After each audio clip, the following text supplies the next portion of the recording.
नमस्कार दोस्तों, मेरा नाम है पुष्पेंद्र गुप्ता। और अगर आप मेरी वीडियो पहली बार देख रहे हैं तो मैं आपको बताना चाहूंगा कि मेरे इस चैनल में फाइनेंस, बैंकिंग और इन्वेस्टमेंट से संबंधित कॉम्प्लेक्स और जटिल विषयों को सरल तरीके से समझने की कोशिश की जाती है। आज के इस वीडियो में हम लोग बात करने वाले हैं आईपीओ यानी कि इनिशियल पब्लिक ऑफरिंग्स के बारे में। दोस्तों, हम पिछले कई महीनों से देख रहे हैं कि स्टॉक मार्केट में, शेयर बाजार में एक बुल रैली चल रही है, एक तेजी का माहौल चल रहा है। और चाहे वो स्मॉल कैप हो, मिड कैप हो या लार्ज कैप हो, सारे कंपनीज के शेयर काफी तेजी से आगे भाग रहे हैं। और ऐसे में हर एक कंपनी ये चाह रही है कि आईपीओ मार्केट में लेकर आए और आईपीओ के माध्यम से रिटेल इन्वेस्टर्स और बाकी इन्वेस्टर्स का जो पॉजिटिव मोमेंटम फिलहाल बना हुआ है, पॉजिटिव मूड जो बना हुआ है मार्केट के साथ, उसका फायदा उठाते हुए आईपीओ के माध्यम से ज्यादा पैसा जो है वो मार्केट से उठा सके। ऐसे में बहुत सारी स्मॉल कैप कंपनीज भी हैं जो मार्केट में इस तेजी का फायदा उठाना चाहती हैं। हमने रिसेंट में देखा है टाटा टेक्नोलॉजी का शेयर, जो कि एक अच्छी कंपनी है, स्ट्रॉन्ग बैकहोल्ड की कंपनी है, और उस कंपनी के आईपीओ ने लिस्टिंग के दिन ही इन्वेस्टर्स को मालामाल कर दिया। अपनी अलॉटमेंट प्राइस से लगभग 3 गुना प्राइस पर वो अलॉट हुआ। लेकिन क्या हर एक कंपनी टाटा टेक्नोलॉजी की तरह फाइनेंशियली साउंड होती है? क्या उसका मैनेजमेंट उतना ट्रस्टवर्दी होता है? इस चीज को आज के इस वीडियो में हम डिकोड करने की कोशिश करेंगे। एक रिटेल इन्वेस्टर्स के लिए आईपीओ में निवेश करने से पहले ऐसे कौन सी चीजें हैं जिसका हमें ध्यान रखना है, इसके बारे में हम इस वीडियो में बात करेंगे। हम 5 ऐसे पॉइंट्स बताएंगे जो कि एज एन रिटेल इन्वेस्टर आप आईपीओ में निवेश करने जा रहे हैं तो आपको उस निवेश से पहले अपने डिसीजन को लेने के लिए आपको उन 5 पॉइंट्स को ध्यान में रखना है। तो चलिए मैं वीडियो की शुरुआत करता हूं। अब तक अगर आपने इस चैनल को सब्सक्राइब नहीं किया तो इस चैनल को सब्सक्राइब कर लीजिए और साथ ही बेल आइकन को प्रेस कर लीजिए ताकि मेरी हर एक वीडियो आपको आसानी से मिल जाए।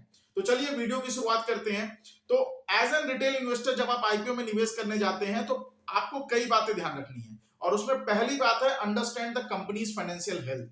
ये बहुत ही ज्यादा जरूरी है। आप जिस भी कंपनी के आईपीओ में निवेश करने के लिए आप जा रहे हैं तो आप एक बात समझिए, आज की डेट में आप इकोनॉमिक टाइम्स या कोई भी बिजनेस न्यूज़पेपर उठाइए और आपको पर डे एक एडवर्टीजमेंट मिल जाएगा किसी कंपनी का, जिसमें वो आईपीओ के माध्यम से मार्केट में अपने शेयर्स को इन्वेस्टर्स को बेचने के लिए तैयार है और उसका एडवर्टाइजमेंट होगा।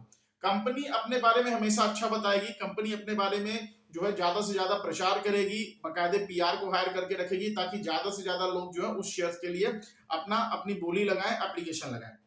मगर एज एन रिटेल इन्वेस्टर्स आपका पैसा लगने वाला है, तो आपको ये बहुत ध्यान रखना है कि जिस कंपनी का भी आईपीओ है जिस पे आप निवेश करना चाह रहे हैं उसकी फाइनेंशियल हेल्थ क्या है, उसके बारे में आपको पूरी जानकारी हो।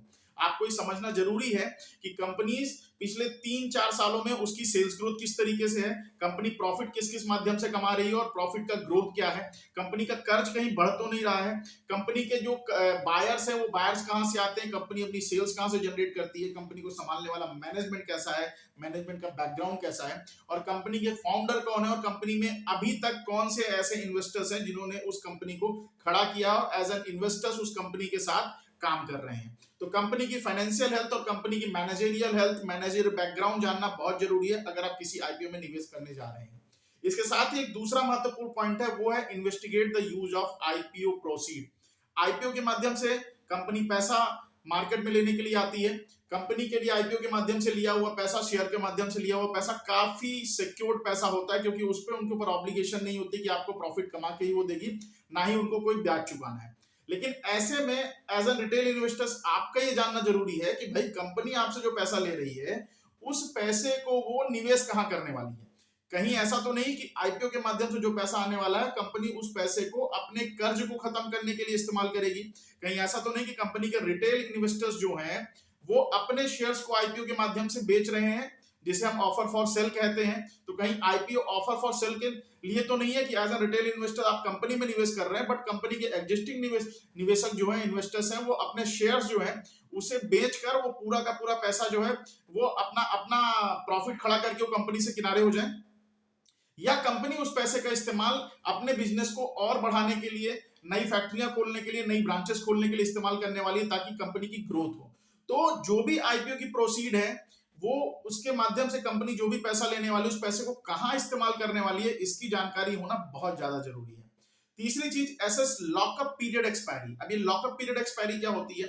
देखिए दोस्तों, कोई भी कंपनी जब आईपीओ मार्केट में लेकर आती है तो वो शेयर बहुत सारे इनसाइडर्स को भी अलॉट करती है। अब ये इनसाइडर कौन होते हैं? ये इनसाइडर कंपनी के एम्प्लॉइज होते हैं, कंपनी के मैनेजमेंट के कुछ लोग होते हैं, कंपनी के एग्जिस्टिंग और इंटरनल इन्वेस्टर्स होते हैं। अब इन सारे लोगों के लिए, इन सारे इनसाइडर्स के लिए होता ये है कि एक लॉकअप पीरियड होता है और उस पीरियड के दौरान उसके शेयर में चाहे कोई भी मूवमेंट आए वो उस शेयर को नहीं बेच सकते हैं। जैसे ही आईपीओ क्लोज होता है उसके बाद जो है एक सर्टेन डेज तक वो लॉकअप चलता है और उसके बाद वो लॉकअप पीरियड एक्सपायर हो जाता है।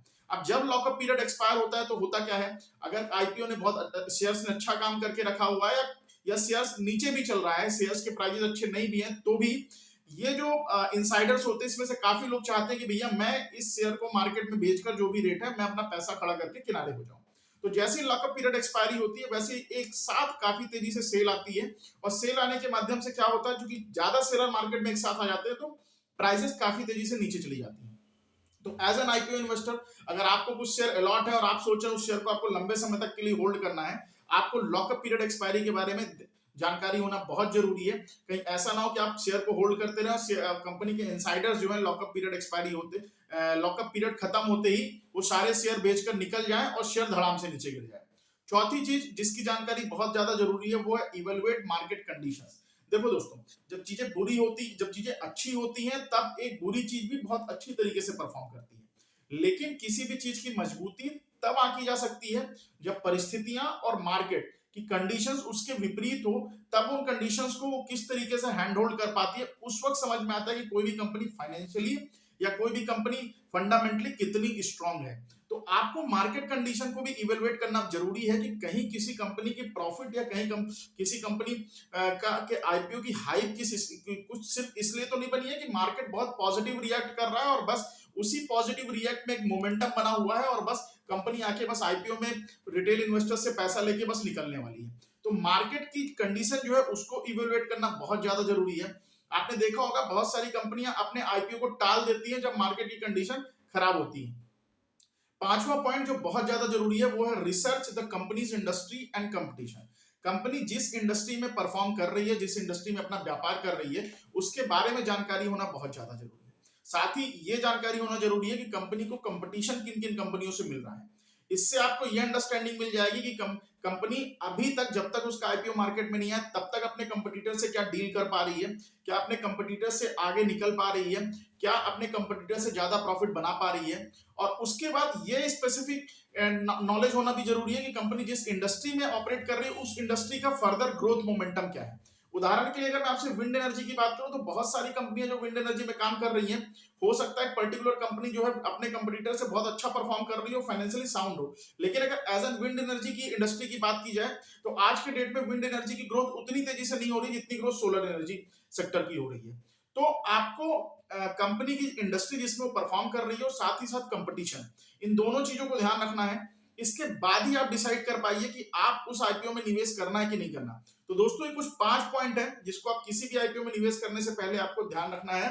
Understand companies financial health, investigate the use of IPO proceed, assess the lockup period expiry, evaluate the market condition and research the company's industry and their competitors।